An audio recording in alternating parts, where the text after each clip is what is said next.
Welcome to A Well-Designed Business with your host, Luann Nigara.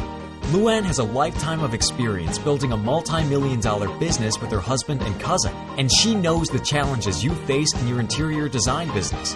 Luann brings you real-life answers to your most pressing problems, as well as practical strategies to explode your interior design business. So, let's get to the business of interior design. Hi, welcome to another episode of A Well-Designed Business. Today I have a special treat for me, for you too, I hope, but I'm interviewing Marina Umali from Marina V Design Studio, and it's a treat for me because Marina has become a good friend of mine over this last year. We met because of the podcast, and she is an interior designer here in New Jersey, so we had a lot in common, and she has come out to support a lot of our events. She was at the Newell birthday party last year in New York City for the podcast, and she has been to many of the lunch and learns at Window Works over this last year. And you'll also hear us discuss in the show how Marina, at the time that we were recording, we were looking forward to her lunch and learn at my showroom where she was presenting. And I wasn't sure when this would air. And so, in fact, it is airing after the lunch and learn happened. But have no fear, because we recorded the lunch and learn on Facebook Live, and you can go over to facebook.com/awelldesignedbusiness and look for it. And what Marina presented at the lunch and learn at Window Works was 5 easy steps to invite success into your personal and your professional life with the art of Feng Shui. So this is a really nice conversation, and I'm going to give you a little background on Marina before we get into it. And it'll enlighten on why she was qualified to give this lunch and learn to us. Marina is a New York State certified interior designer. She is LEED accredited, and she studied architecture at Parson School of Design and interior design at the Fashion Institute of Technology. Before she founded Marina V Design Studio, she worked for many architectural firms in New York City as an interior designer. She is also a certified Feng Shui practitioner, and as you'll hear her talk about it in the show, she is about to begin her second term on the board of the International Feng Shui Guild. Now, a couple of other things. One point in the conversation, we talk about the position of the desks at Window Works, and I say that we redesigned them 35 years ago, and I meant 5 years ago. So there's that. And the other thing I wanted to remind you is you might remember Marina because over the summer, we had a few My Doma commercials that Marina recorded, and that came about because she was at our Window Works showroom at a lunch and learn, and she just was going on and on about how much she loves My Doma Studio. And she specifically said to me in the showroom, you know, I really didn't think it was for me. I thought that, you know, it was only if you had many, many projects going on at one time, and or even 2 or 3 projects with several rooms at one time. And I thought, well, what would be the good if I really didn't have this big, huge firm, and why do I need all that enhanced ability for record keeping? And she said, but after coming to the lunch and learn at Window Works last May and really seeing about My Doma, she decided to give it a try, and she just couldn't believe it. So when she came to the next one, she was like, oh my God. And I was like, okay, just stop right there. Let's record that. Okay. So if you have yet to try mydomastudio.com, please do. And if you do and you use the link mydomastudio.com/awelldesignedbusiness, there's some goodies there for you as listeners of the podcast, okay?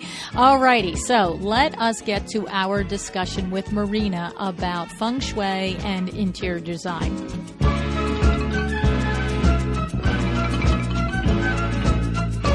Hey, Marina, thank you so much for joining me on A Well-Designed Business today. Thank you for having me, Luann. Yeah, this is kind of fun for me, Marina. I like it when I interview people that I already know, and you and I have been getting to know each other over this last year. We got connected because of the podcast. I mean, you are here in New Jersey, but we got connected because you were a listener of the podcast, right?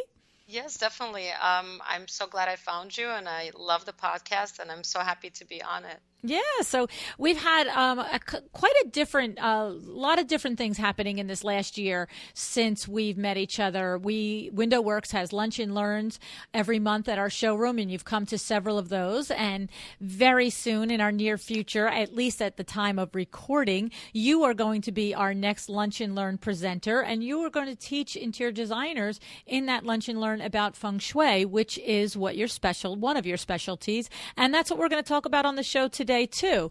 So here's the thing. Well, I will just say that Lunch and Learn is going to be on Monday, October 16th. And if you know that when we do the Lunch and Learn, I also air it Facebook Live, and then I convert it to and put it on our YouTube channel. So if you're interested in the full presentation, you'll be able to catch everything that Marina says there. But today, Marina, we're going to dig into it a little bit. Okay. First of all, I would just like to say I have my number one question occurs to me surrounding this because, of course, I said it in the introduction how you have a background in studying both architecture and interior design, and so what that says to me is that you're very skilled and talented and can do a lot of different aspects. But you do have this love and this specialty for feng shui, and I'm curious. Do you find that many of your clients, or what percentage of your clients, find you specifically because of this aspect that you bring to interior design? Um, yes, a lot of my clients do find me because they start Googling interior design and feng shui. So I think there is a need for this specialty, and a lot of them are looking for a designer who can look at it from different perspectives. And so is it something that, like for yourself, is it the chicken or the egg? Is it that you were a practicing interior designer and working out in the field and then developed the natural curiosity for yourself for feng shui and then pursued getting your certification in it? Or was it that you were always interested in it and then it just coincides with your career as a designer? Where does the two meet for you, and how did it come together? Right. I think anyone who starts, getting an interest in feng shui is somebody who's intuitive already. It did start a little later on for me. I was always interested in, like many of my clients and people I've spoken to, everybody starts by reading about it. But there are many books on it, but it gets a little confusing. So I always recommend somebody to go take a class because the teachers definitely clear it up for you because there's so much information out there, and it's really good to really speak to someone about it and have it cleared up. So for me, I always read about it, and just finally I was at a point where I was ready to really learn it. And I didn't go into it thinking this is something I was going to do professionally. I'm always curious. I'm always curious about a million topics. So I went to study it, and I just fell in love with it, just like I thought I would. And I went in it for kind of my own personal reasons, and of course to apply it to my design work, but never really thinking I would be a feng shui practitioner. And it was just something I really connected with, and it just made so much sense to me. And I could see, I started trying things on myself, and then I just saw results, and then just hearing people's stories about how it affected their lives. I just really loved it, and I just love working with people. My background is in psychology. That's where I started. So it kind of really just put the two together. I just love the combination of it. So tell me a little bit. Give me an example, if you can think of one, where right in there you just said, I started to see how it, I don't know if you use the word changed or helped or whatever to your own life, and you started to see. Give me an example of something that you can describe so you can make the concept real for us. Okay. I mean, I'll give you an example of somebody I had in my class. Okay. There are so many examples, but for some reason, this one really stands out because she was just so excited about it. She also read a lot of books on it, and she applied the skills that she learned to help her husband find a job. And when she made those changes to her home, the husband found a great job. So she was really excited about it, and I think that's what pushed her to also go study it in more detail, in depth. So just examples like that, and just seeing things I'm a visual person and I see a lot of things around me. I'm kind of aware of the surroundings. So a lot of it is symbolic too. So just seeing how something could be affecting our life in terms of our site, our house, and what area of our life it could affect. Just seeing things, reading it, I guess thinking of it like from a psychology perspective too. Some things are very common sense and we could all see it and feel it, but this takes it a little deeper. So, what do you mean by she changed through the decor of her home that it helped manifest a job for her husband? What does that mean exactly? So sometimes it's like big changes, sometimes it's small changes, but even sometimes maybe moving around the desk.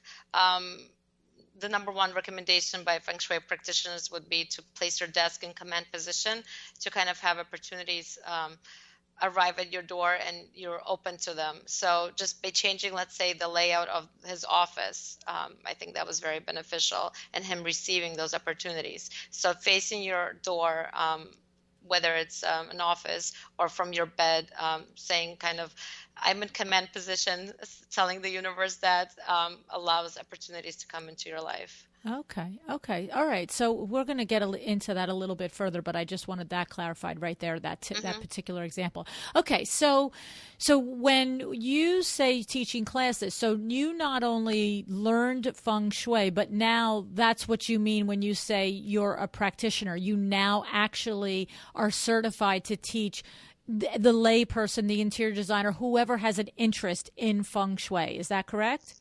Well, not to teach, but a lot of clients find me just because they're not doing any redesign, but they're looking for a feng shui practitioner to come into their home, to make changes in their life, to adjust certain things in their home to solve certain situations. So I just go in sometimes for a 2-hour feng shui consultation, or it could be on Skype as well. I see. Okay. Yes. So okay. By getting that certificate, it allows you to practice it, and you never really stop learning. There's just so much out there. So I'm just continuing, I'm constantly trying to learn new things. Okay. And so the two go hand in hand in your case. In other words, somebody could be a feng shui practitioner who's also an accountant during the day. But yes. For you, you happen to have these two things that go together really very nicely, right? You're making recommendations, but also have the eye to the beauty of the home and their environment, in addition to the practicality of the feng shui tips that you'd like them to execute. Is that right?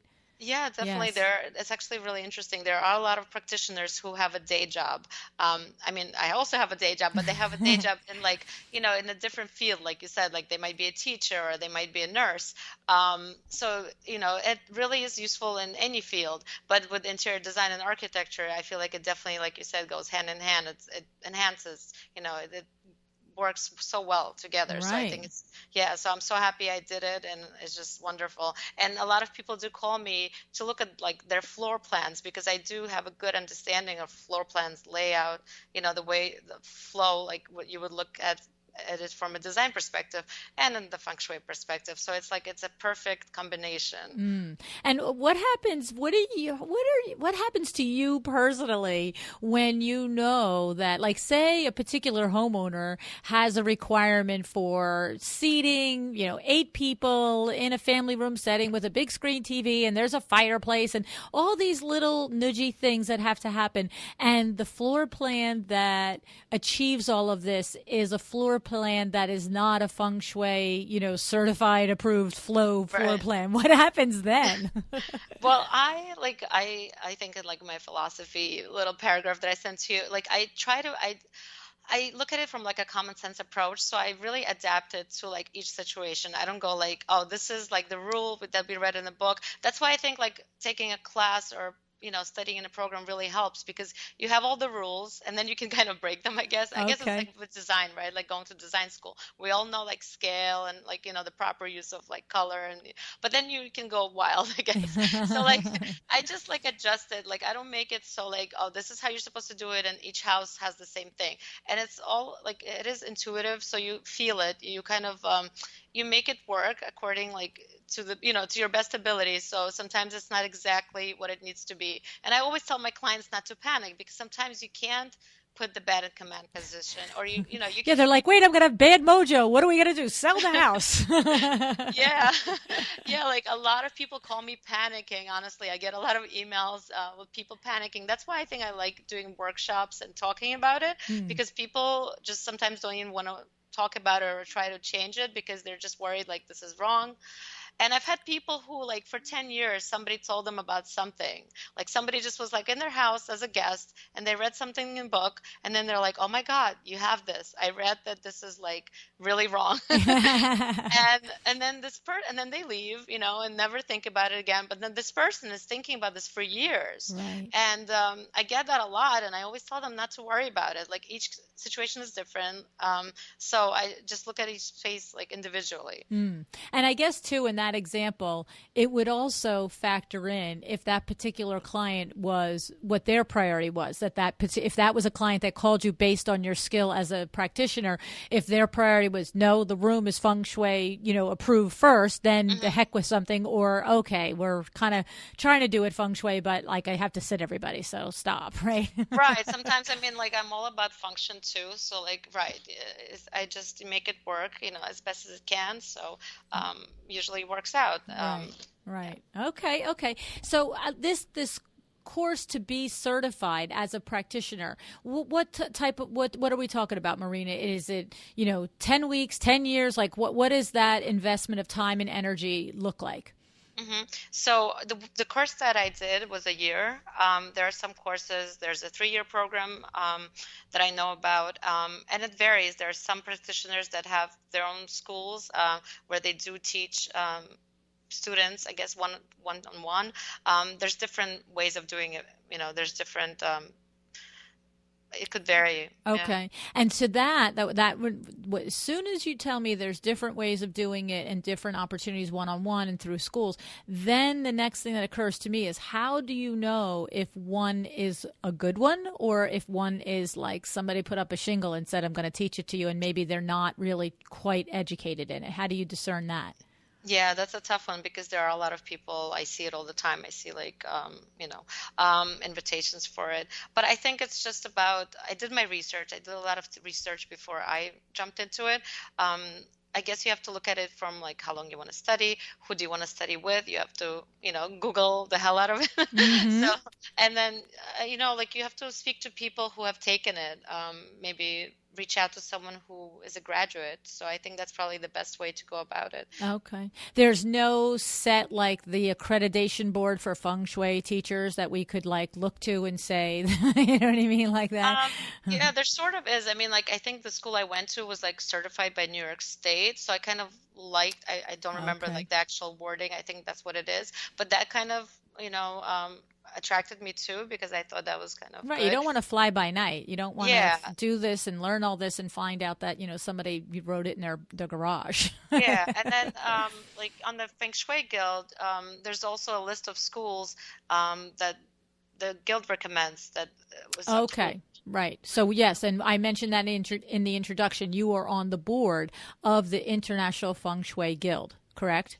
Yes, we just we're starting this month. I think we just passed the approval for I'm in my second term, so new people are coming in on the board, and I'm renewing it. So I'm going to be it's in for another 3 years. And if people are interested, they could go to the ifsgguild.org, I believe, and there's schools listed, so you can look through that. But since we're on the topic of schools, the important thing to decide, I think, also, there's different schools of thought in feng shui. So to decide which school is really calling you, like, in terms of, there's different ways of applying feng shui and looking at it. So people should, I guess, Google again different schools of thought on feng shui and read about them and see what really attracts you. So what are some of those, you know, you don't have to go all the way down deep into it, but what are some of the broad differences between some of the schools of thought? Well, there's, like, the Form School. People can look it up, Compass, and the BTB. The program that I attended, what I loved about it also, why I chose that one, it was called Universal Feng Shui. So I really learned a little bit of both, of all of them. And they did kind of go into the BTB school a lot, and I really enjoyed that. So it's just a different, you must have seen, I'm sure, images of people with a compass, like with a feng shui compass. And some people use the bagua. That's what I use. It's a map to kind of analyze your home. So that's the one I'm kind of drawn to. So it depends. I think that's the important thing for people who are interested in studying it, to figure out which one is kind of to their liking. Now, I want to ask you some of the questions that, as an interior designer, that you would recommend when somebody's building their home, and then, of course, even if you've missed that stage with them and they're decorating their home. But before we get to that, Marina, Sure. I'd like to, if I just said to you, why should I care about feng shui? If, say, I'm a non-believer or I'm completely new to the topic, or somebody listening is like, whatever, Luann, why did you bring this thing to our podcast today? Why should somebody care about feng shui, in your opinion? What is it that you feel the benefit is, and what are you enjoying and seeing the fruit of it with? What's that about? I think it's the name of it that kind of scares people. I think people don't realize it, that they might be not practicing it, but a lot of it is, I really think it impacts us. Like, it's kind of, it impacts design. Sometimes we go into a home and it just doesn't feel right. I mean, we all feel it. So I feel like we all kind of care about it on a certain level, because you go into, like, say, a restaurant, and it just makes you, there's energy, that you feel happy, and like something about it. So it's the same, like, energy and the flow that you would want in your home, something that it affects you. So I think that's why everybody should care about it, because let's say, like, clutter is a big thing, right? That's part of feng shui also. It's just people are talking about it as clutter, but it affects us, and we all know what happens when we have too much clutter in our home, for example. Or if there's, let's say, there's a mess in our, like, I don't know, on our property, right? It affects us, and that's what feng shui is. Like, anything really in your home, outside your home, that's what matters, right? So I think, I don't know, did I answer your question? Well, yes and no. I mean, yes, I think so. But I guess what you're saying is that whether we think about, believe, wonder, care about feng shui or not, we all have had the experience of walking into a particular environment and just not liking it, and just feeling like, ugh, I don't like it in here. But somebody like yourself that has had education in feng shui can identify why we don't like it. You can look at it and say, oh, well, that's because of this or that and the other thing, whereas somebody without the education could just doesn't like the vibe, for instance. Yeah, and I think it's important to us because it really affects us, like, it affects our space. The lighting is a part of it, just the air quality, the flow of our home. We're all annoyed, or, like, let's say if there's, like, a door is not opening or something's broken. It's all a part of it. I think that's why I find it fascinating, because it's really just, a lot of it is common sense and something that we all struggle with, something not working, but not realizing that it might be affecting us on a deeper level. Mm-hmm. And the few conversations that I've had with people about feng shui, I understand the tiniest little bit of it. So, for instance, last year, Kathy Hartigan was on the show, and she was a feng shui expert, and so was Amanda Gates. And they both discussed it a little bit. And what I recall is things like, if you're knowingly stuck in your life, if you're knowingly a person that, like you said, you mentioned your client who their husband was looking for work and wanted to find a job, there are things that you can apply and look around your life and see how the space, the energy around you is blocking the universe from manifesting these, for lack of a better way to describe it. I don't know if that's the wording you would use. Okay. So, but are we saying then that, say on the contrast, in other words, what I'm saying is I often hear that sort of conversation around feng shui. Are we saying on the contrast, if you were to meet somebody and they're like, everything is rocking and rolling, my life's just moving along, and my kids are good, and I'm good, my wife is good, and blah blah blah, do we make an assumption there that by possibly accident that person's life and home and business has just been set up with a good flow? I mean, how do you talk to that part of it? Yeah, I mean, I think, well, well, feng shui is like, that's what I actually, right. It's a good point. And it's not really, it's not like a solution for everything. So it's not really, Right. You can't just use it to find a job, right? Like you yeah, can't, it doesn't exactly. work a tit for tat. It doesn't do So, that. yeah, so what it does is it's a part of it. It's, there's our luck, there's our faith, there's like a million pieces that go into it. And let's say you are looking for work and you try this feng shui tip that somebody gave you, but you're not looking for work. You're just sitting there and you're not applying, you're not Right. making the effort. It's not going to Right. It work. doesn't put Like, the ad in the paper for you. right. So like it's a part of it and it helps and Good it point. enhances. You know what I mean? Like Yes. yeah, if somebody's looking for love, let's say, and they do all this stuff and they're like, "Oh my God, I did everything, but it's not working." Like, and they're sitting at home. You have to get out there and look for that special someone. So it's just like a part of it. Yes. That's what I love it, and it's all about the intention too. That's very important. I guess I should mention this definitely.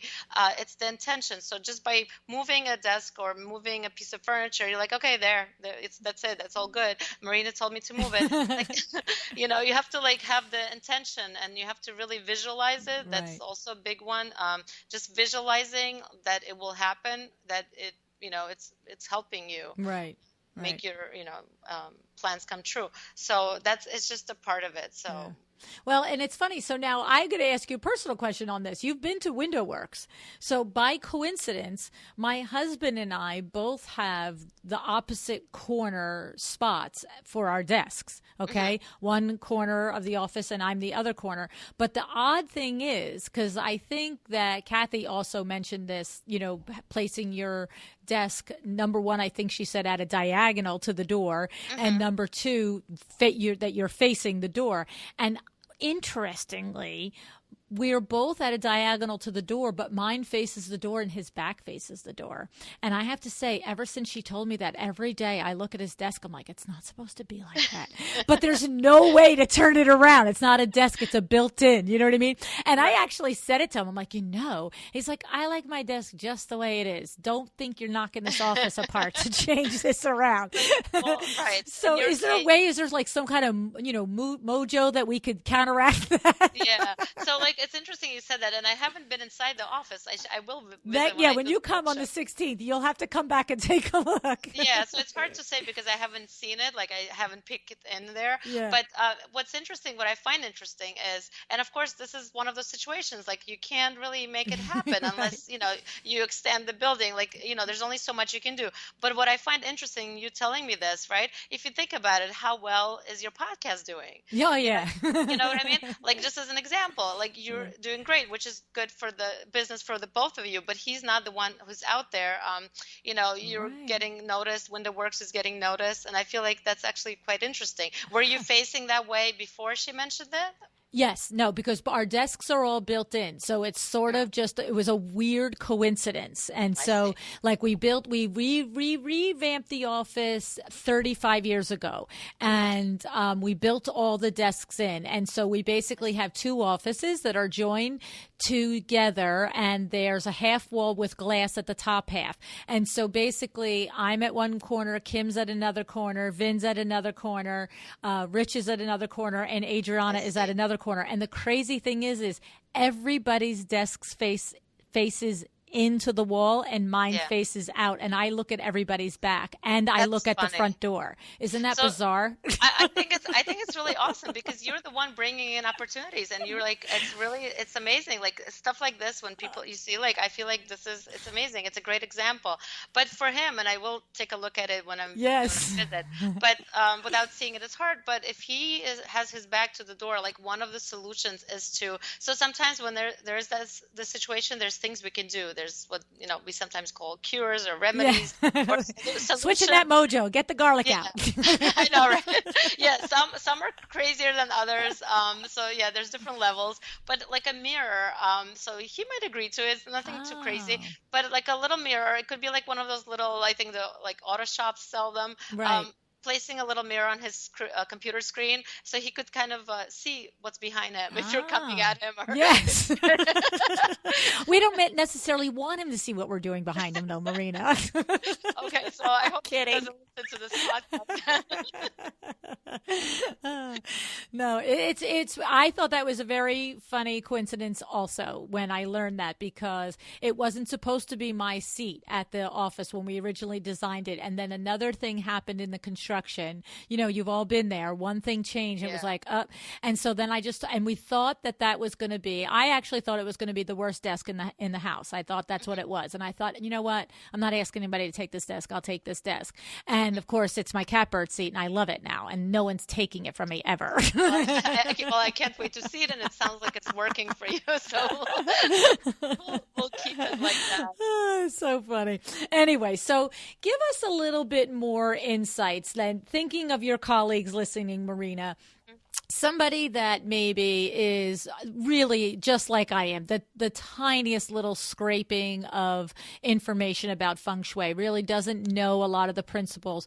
If you were sitting and talking with a colleague, like you will be, you know, in 2 weeks at our seminar, and she just says, what are the top 2 or 3 things that you think I should keep in mind when I'm designing or decorating? And maybe I actually want to take it apart. Let's do 2 steps. First is, if you have the luxury of doing the pre-construction floor plan with somebody, is there a setup? Like we have center hall colonials, we have split levels, we have the kitchen in the back, the kitchen in the front. Are there certain big strokes like that are more advantageous? I can't say that word.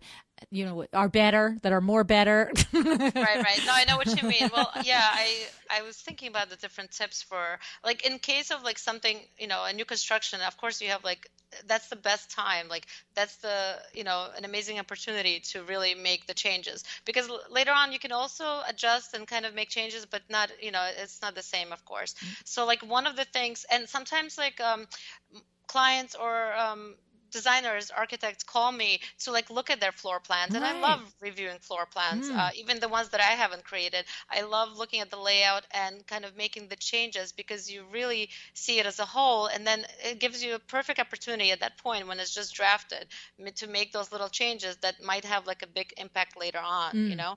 So one of the things I would tell my design colleagues to do at the beginning of construction is try to not create fighting doors. Like when I look at a floor plan, I quickly skim it and I right away see doors that are kind of, you know, when there's a closet door, let's say, and an entrance door, and when you open both, they hit each other. Yes. That's a no-no. That's a no-no, but and if anybody has this, don't panic. Just put some garlic on it; it'll be fine. Yeah, there's a remedy for that as well. But it's called fighting doors because it might create. And for anybody listening, I would love to get feedback on this. If somebody wants to email me, like I would love to hear it. If they feel like maybe that is causing like some fighting in their home or arguments, because fighting doors kind of could cause that situation. And even if you think of it from like a common sense perspective, that's why I like, you know, feng shui, because the doors are like, sometimes you get so annoyed, you open like a closet and somebody's trying to open the other door, and it's just the banging into each other, you know. So definitely looking like at the flow and where the doors are, and sometimes it's very easy to move. It could be moved just a little bit sometimes, and they're just not clashing. So that's a good one, I think, that everybody should be aware of. Okay. Another one for, again, new construction or like starting kind of like from the beginning is not to put a bathroom in the middle of the house. Because the center of our homes, of our house, apartment, it represents the health area, and having the bathroom there, you know, it could potentially cause problems. Yeah, but again, it also has a different effect on different people, and that's, you know, what I tell most of my clients also, because one person could be living in the house and not get affected by anything. Like seriously, it could be like the worst, you know, like plan layout, and their chi is so strong or something about them that it just doesn't affect them. They transcend it. They just are above it. They're functioning at a higher level. They have probably great visualization skills and all of these other things, and so the immediate surroundings are not really able to affect them. Okay. So sometimes it doesn't even, like, sometimes like something is just not right. right? And it might not affect someone, but then there could be someone in that house or somebody moving into a house that like something about they're maybe more sensitive or maybe they're prone to something already, and it does affect them. So it really, I think it depends on the person living there. So it really just varies. But yeah, a bathroom in the middle of the home is not the best. And what else? And I would say that kind of sort of happens a lot. Don't you feel like you come in? I mean, I've been in a billion homes in my 30 plus years. I feel like you come in the door, there's the foyer, and very often, you have the powder bath like sort of right behind that entry wall in the foyer. Right? Yeah, like on your way to the kitchen, right? So you walk in, maybe it's a center hall. You've got the dining room to the right. You got the living room to the right. You've got the kitchen to the left. The dining room to the left. Okay, start again. You have the living room to the right, dining room to the left. You're in a foyer. You're walking through to the kitchen, but on the way to the kitchen is the powder bath there, right there behind the entry wall in the foyer. No? Yeah, it happens. So that's like the center of the house there. Yeah, and it happens because nobody's really looking at it from a feng shui perspective. They're not building according to those principles. Right. But a way to play around with that is like sometimes we play with the different elements in feng shui. There's water, wood, fire, metal, and you can change it a little bit by, let's say, placing the wooden element. You can place like a bamboo plant there, or something like plants. Okay. So kind of just to take down the water element, because there's, so much water in the bathroom, right? Being like flushed and kind of just, so just placing that could kind of relieve it. Okay. And then how about where the kitchen is placed, or the master bedroom is placed, or doorways in the master bedroom? You know what it is? There's something that I feel like I've learned. I've not learned it. That's the point I need to ask. Is something about in the master suite, you should or shouldn't walk through the closet to get to the bathroom? Like, I feel like a lot of houses are set up, and I feel like somebody has once said to me, this is bad feng shui. Which one is the bad one? I wouldn't worry too much about that. I actually, the problem with like master bedrooms and bathrooms, like I think for me, like the bigger problem is to have like a bathroom wall to your bed. Like that's the one where I would worry a little more, because just having the plumbing behind your head while you're sleeping, that's definitely not recommended. So I wouldn't worry about the walk-in closet so much. At least it's separating the bathroom from your sleeping area. Okay. And same thing goes like for, let's say, a kitchen, like the kitchen wall next to your bed. So not necessarily the bedroom. So not the bedroom itself, but wall where the bed is on the wall. Yeah, where your headboard is. Okay. So that's interesting. So now, like, I don't know if anybody's going to find this half as interesting as we are. Hopefully there are people that do, but I feel like if we're talking feng shui, let's talk it, right? So what happens if the power place, or is that the word that you use, the power place, or the in charge position, the command place for your bed in your master bedroom happens to be on the wall where the plumbing is? Now what happens? Yes, right. And that's why I love about it. It's just really, it's a lot to solve. Sometimes it's in, there's different layouts that you have to play around with and see what's more important. Okay. So, it depends. But of course, command position is best. And why do we need command position in our bedroom? I can understand it in our office. Why do we need it in our bedroom? Is that just command position to the world as a person, as a human being? It's more for, like, I guess, to simply put it, for a peace of mind. So symbolically, you're like, you don't feel like you're in control of your own life, and maybe you feel like some, like kind of not realizing, you feel like you don't really know what's coming at you, while you're sleeping. So you're not really you're not in control of your entire life. It doesn't mean career or, like you said, in the office, that's more career based. Right. But if your bed is positioned in the right way in your bedroom, it definitely puts you in command position of your entire life. And what is command position in the bedroom? So like you said, it's like seeing the door diagonally. So not being directly in front of it, not being aligned with the door, and seeing the door, but not directly in line with it. So So it almost sounds like, like wanting to be the gunfighter at the OK Corral. You want to be at an angle where you can see everything, but you see it before everybody sees you.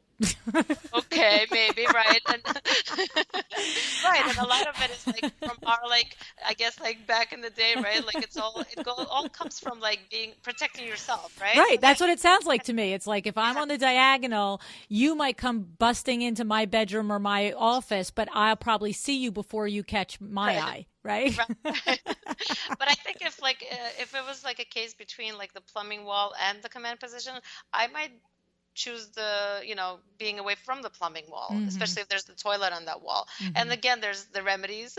There's remedies to kind of solve that issue as well. So depending, I would look at it on a case by case basis, depending on depending on what the person is going through, depending on what they need. If they're having health issues, I would not put them next to that plumbing wall. Okay. I would move them immediately. And some things, I do give recommendations, but certain recommendations I insist on, but certain ones is of course, up to the client to decide whether they're going to do it or And not. again, I like that you take it based on what that particular person's needs are. Like you said, if somebody is experiencing health issues, then that might be more important that they are off the command wall. Okay. Yeah. So it's interesting. And so getting back to your individual practice then, so I would think, as you said, that a lot of people are Googling interior design, feng shui, yada, yada, and that's how they come to find you. So that's one thing. When a client comes to find you through that and they expressed any level of interest, whether it's somebody with passing interest that says, well, I'm going to design my living room anyway, may as well do it feng shui and get extra brownie points with the universe, all the way to the person who's totally committed to it and has to have it exactly that way because they're firmly knowledgeable and believe in it, right? You probably have all the spectrum. Right. What happens when, Marina, a client finds you through whatever means and it's like, oh, I didn't realize you did feng shui. So do you then introduce that as I could design this floor plan based on this way, or do you leave it out of the conversation, or does it just always become part of every consultation with you at whatever level because it's so part of you? So what I've just recently realizing is that I've been incorporating feng shui principles without really announcing it. So a lot of my clients, when I do feng shui consultations, of course, they ask for it. And when people want to integrate it, of course, they're aware of it. But other clients, what I do is I think intuitively, just based on the finishes or furniture or any of my selections that I do for them, without them knowing, and without me really maybe not knowing. I mean, I kind of know, but right. I just, I wouldn't, let's say, put a certain pattern or a certain color in a certain area of a house where I already, because I have it so in my head already that I just know this is, I shouldn't put it this here because it would affect them later on. But I haven't been really telling anyone, right? Because you're just working in their best interest and they don't even know. That's what I've been doing. And I spoke to someone recently and they're like, oh my God, why are you doing this? You haven't even, this is amazing. And they're like, this is such a big plus and you should announce this to the world. Because I just been doing it just because I learned it as part of I guess my brain at this point. Right. And I just don't want to cause them any harm. So I will never paint a certain color in a certain room because I know it might affect them in a certain way because this is the area of their home, let's say, that represents a certain aspect of their life. So, and same with goes even tile, my choosing tile. I won't choose a tile that's screams a certain something, So I'm very aware of it, but clients don't know, and I show them my selections and they're happy with it, and that's it. We just move on. I never really tell them that I'm looking out for them. Right. But you know what, I mean, I can hear it too. You're not going to compromise a design or a selection because of some principle in feng shui that you're attached to. What you're saying is that organically you are almost synthesizing all of the information and, coming up with your plans. And I remember Deborah Rosenberg from Damari Design, who developed the certified cruelty-free course for interior designers. Yes, she said the same thing when I asked her a similar question. She said, of course, I have homeowners that come to me that want a completely vegan-free, cruelty-free environment, but for the clients that aren't interested, don't know about it, doesn't matter. Well, I think her firm has actually completely 100% switched now, but this was a year ago that I spoke with her. She said at that point, I just naturally make those selections. You know what I mean? She said, I just know that I can always find something that's as beautiful and as perfect for a space that has not, harmed an animal or something in the process. Funny. Yeah. And you know what? I took her course because Oh, you did? Yeah, I did, because it's definitely something also like kind of really in line with my thinking, and I just fell in love with that idea. And again, I also wouldn't like pick a leather chair just because, like, if my clients, I've had clients who've asked for leather chairs, and I selected leather chairs because that's what they wanted, without kind of pushing my ideas on them. But if a client doesn't say I want a leather chair, I actually always stayed away from things like that, and without really mentioning to them, and then I would give them my selections and they would like it. And they didn't say, oh, like a leather chair is missing, and if they did, I would give it to them. So same kind of I guess thought process. Like I'm not looking for like that alligator skin kind of thing just because. So I'm very like conscious of it, but not really announcing it, like we're not gonna have like alligator skin. Right. So it sounds like that a lot of the feng shui principles align with certified cruelty-free and vegan design. It just seems like it sounds like it.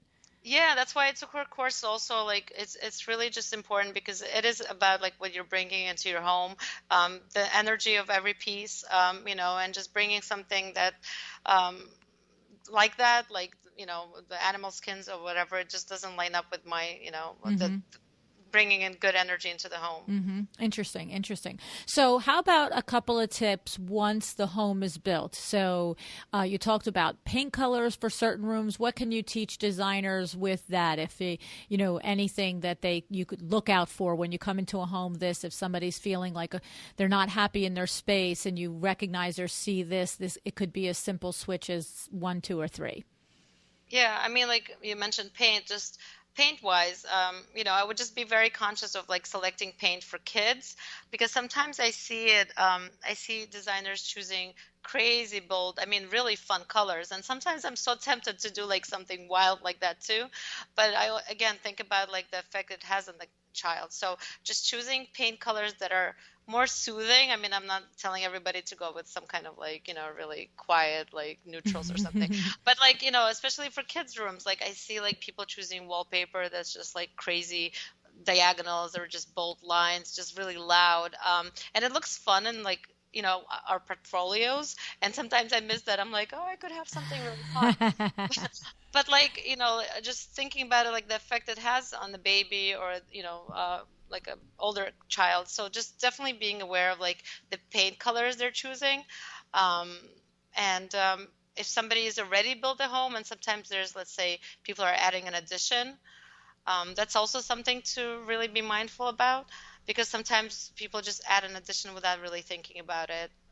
And so what it sounds like to me, we said it in the beginning, but it sounds like to me sometimes a lot of us just instinctively or intuitively are reacting to something, and we might not say, you would identify it as, well, because that's against feng shui principles. But when you mention the addition, like I always have this thing, I hate an addition that looks like an addition. Like, it has to look like, we've done additions to homes of ours, and I'm just like, here's the criteria, architect man.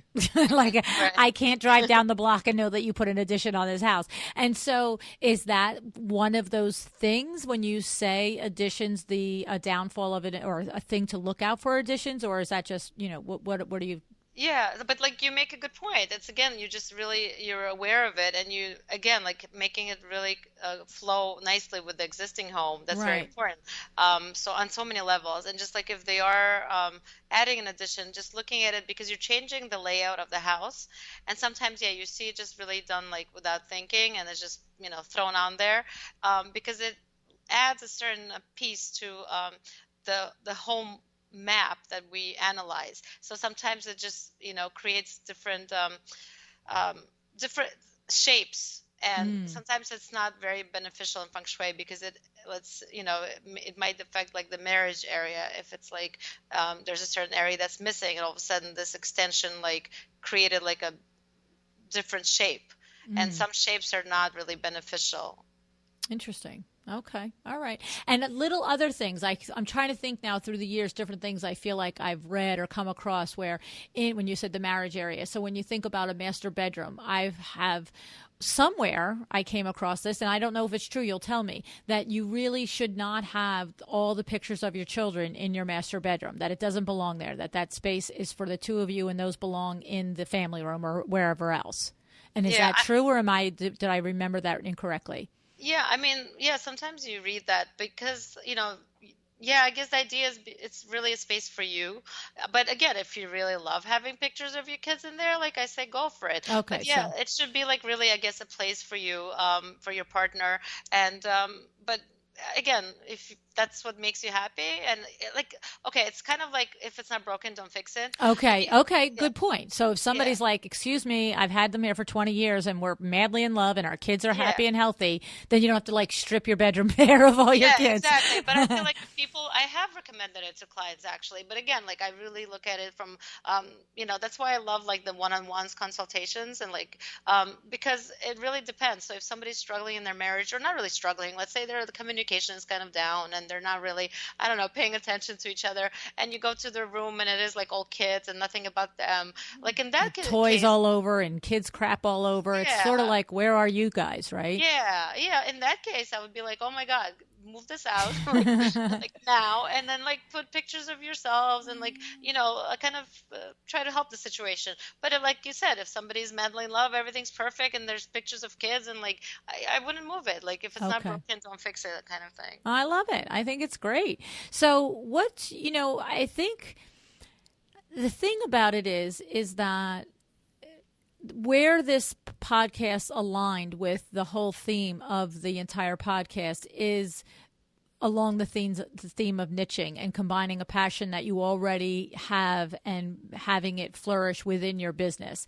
And so that's what you've done with your business. You have a thriving design firm, you're successful, and you incorporate this in, but it also is basically like a lead magnet, something that draws the consumer to you, something that the consumer is identifying with and looking for, and no different than if you were a kitchen specialist, right? Yeah, it's funny you mentioned it because I was doing it without being aware of it. And I think just listening to your podcast, and I mean, this whole niching thing is like really like big right now. And or maybe because I'm noticing it more, or maybe I'm just finally realizing it. Like I wasn't doing it on purpose. And I always almost even thought like, what's mine? Like, without like, oh my goodness, that's hysterical. Yeah, because like, I'm like, meanwhile, like I have it all along. And I'm like, what was I thinking? So have you changed your marketing and your website and everything in the last year since you've been listening to the podcast based on all of that, are you saying? Or you just started to talk about it more and it was always there? So it was always there, but it wasn't mentioned like on my site. I kind of always separated the two. I'm like, if you want a feng shui consultation, call me. If you want interior design, call me. So I kind of like separated the two, not realizing that. Meanwhile, like people are calling me because like last year, the year before, people are like, oh, I Googled interior design feng shui. You came up, we would love to work with you. And like not realizing like the right. The it's like there. Fred Burns tells you, it's you're the only interior designer in the North Jersey area who specializes in feng shui interior design, right? Yeah, because so I'm just my new website is about to go live any second now, so yeah, I'm kind of trying to get that get that out there, kind of announcing it. That's great. I love it. I think it's great. It's a big topic. I mean, if basically this is like a teaser conversation for interior designers who might be like yourself, maybe a few years before, earlier in their career and thinking this speaks to me and how could I combine it with my career? And of course, I wanted to make sure that it is the Fred Burns, you're only, you know what I'm saying? It is something that, and especially, look, if you have no passion for it, you can't just like put on feng shui and put it on your back and carry it in the door. You're not going to be able to do that, But if it's something you're interested in, something that you are already curious and passionate about, it is something that I really feel is a valuable asset to an interior designer's arsenal of things to be able to offer in their services to their clients. And so, Marina, the International Feng Shui Guild would you recommend that as a starting place, beyond the Google search for any designer listening who might think, what else can I learn about that? Or is that not what that guild is set up for? Tell us about what they can learn there. Right. I mean, there's a lot of information there. You can definitely start with that. It's a great organization, and I've been a part of it. First, I was a member, like a student member. I learned about it when I was studying Feng Shui, and then I became like a professional member, and then the board opportunity came up, and I applied. So I've been with them for quite a few years, and it's a good place to learn about the schools. Practitioners, if you're interested in a consultation, we're all listed. I think you can look it up by state, so you can see, or actually it's international, so there are people outside the US. There's a lot in Canada, but of course, there's a lot of US practitioners there. So, and we're all listed by state, so you can see who's near you. And a lot of us, like myself included, we do Skype consultations. And of course, it's better to see people in person, but sometimes Skype is. So is it more of a resource for the consumer to find a Feng Shui practitioner as opposed to a resource for a designer to learn more about becoming a Feng Shui practitioner? I guess both, because both are accessible. Okay. Yeah. There's, you can look for schools different by locations as well. There you can do a lot. I think there's. Do you have meetings, chapter meetings, where practitioners come together and network the way we do with our designer lunch and learns, or our ASID meetings or IDS meetings, or it's not that? It's a virtual meeting world. Both. We have a great Facebook group that's only for members, where people can come, ask questions, but practitioners mostly. So it's we have a great community. That's why I joined at the beginning, because it was amazing. Because if you're working by yourself, you really have no one to bounce ideas off. Right, and ask questions and clarify where to get the garlic to get the mojo out. Yeah, I love that. And yeah, like it's really great, because there's some who have been in the field for so long, and you can post something and they help you out. It's been so great in terms of that. So, and the people do meet in different chapters throughout the states, but I was a chapter manager for a little bit, but those weren't doing as well as we thought it would, because it's just hard to get people together. Right. It's just hard to, people to commit to attending these events. Well, and I wouldn't think that there's. I mean, look, I have no idea how many of you are in a particular area, but like, say, let's take our New York metro area for example. In my 30 plus years, I've never ever met in person an interior designer in the New York metro area that said, I am an active practicing Feng Shui practitioner that incorporates it into my interior design. And that doesn't mean there isn't anybody out there, but it's, I've met a heck of a lot of interior designers in my lifetime here. And of course, I'm in a very high demographic area. So two things that says to me. The number one, it does say to me how it probably is hard to gather a lot and get people to come, because there's less of you. But it also says to me, well, hello, there's an opportunity there if this happens to be a passion of yours, you know what I mean, to differentiate yourself from other interior designers in your area. So I think it's awesome, Marina. I think it's really cool, and I'm looking forward to your workshop at WindowWorks on October 16th. This show, we're recording ahead of time. You guys know that. I don't know. This show may actually air that day, right around there, whenever it does air. Marina is going to give, as I said in the top of the program, she is going to give a full-on workshop to interior designers on how to, much more specific on how to incorporate Feng Shui into your designs and some of the things that you need to know in order to be able to talk about it and understand it for your clients' benefit. So if you are in the New York metro area, it's a free lunch and learn. Please come out to it. And if you're not, we will do the live stream, Facebook Live. And as I said earlier, the next day I will take that Facebook live stream and put it to my YouTube channel, which is A Well-Designed Business. So I'm really looking forward to getting more into the details of it, Marina, in a couple weeks. But in the meantime, I do thank you so much for sharing this with us. I've loved coming to get to know you in this last year, and I really do see see it and recognize it as something that is very dear to you and that you're very knowledgeable and passionate about. And I am enjoying learning more about it and you through the process. Yeah, I'm definitely happy that you had me on, and I'm looking forward to the workshop. And I've put a list of tips for designers that they can do to improve their career. So good. I'm looking forward to sharing that with them. And also, someone was trying to convince me, a couple of people were trying to convince me to write a blog. So I'm thinking of starting one like right away. So I was thinking if any of your listeners, if they would like to ask questions related to Feng Shui and design, they can email me and I'll have their answers, their questions answered on the blog. That's great. What's your email? Yeah. Tell everybody your email and get ready. I'm just telling you. Oh, boy. Well, I thought it would be a great opportunity because a lot of the questions come up repeatedly. Yes. So I thought it would be a great opportunity to answer those questions and have them up for everybody's benefit. I love it. Yeah, great. My email is marinavdesignstudio.com. All righty. That's awesome. Thank you for that. So take her up on it. If you have any specific questions, hit her up, and then you'll develop your blog post based on all the top questions that people are wanting to know about Feng Shui and how it relates to an interior designer's career. I love it. Okay, I'm looking forward to your questions, everyone. Thank you, Luann. All righty, Marina. Thank you. Have a great day. You too.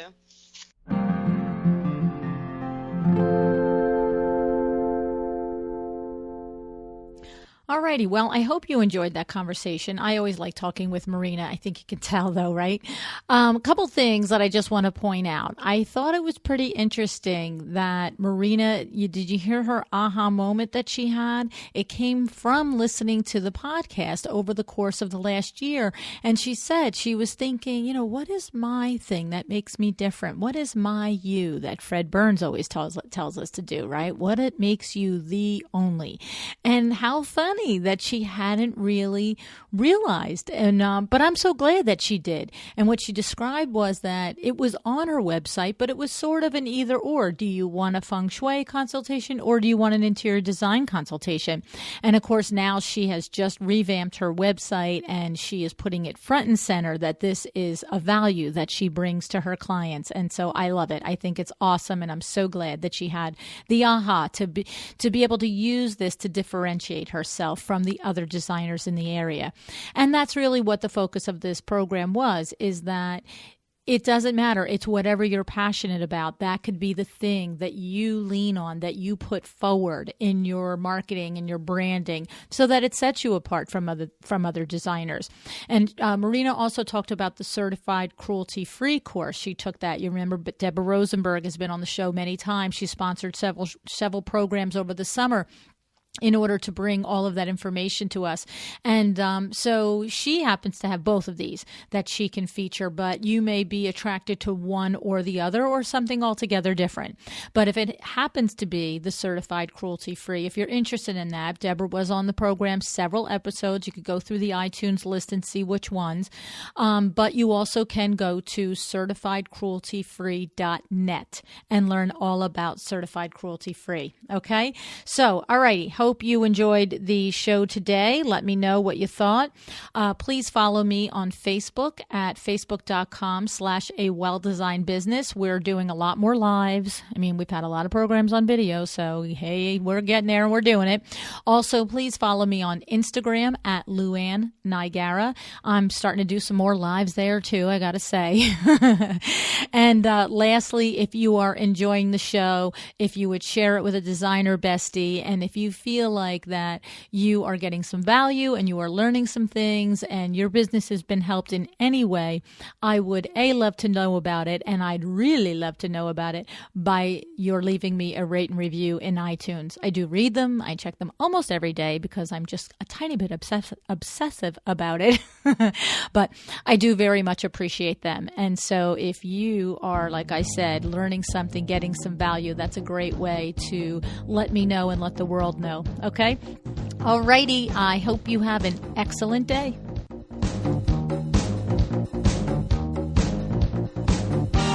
Thank you for joining me again today for another episode of A Well-Designed Business. This podcast is a production of WindowWorks in Livingston, New Jersey, your trade resource for custom window treatments and awnings.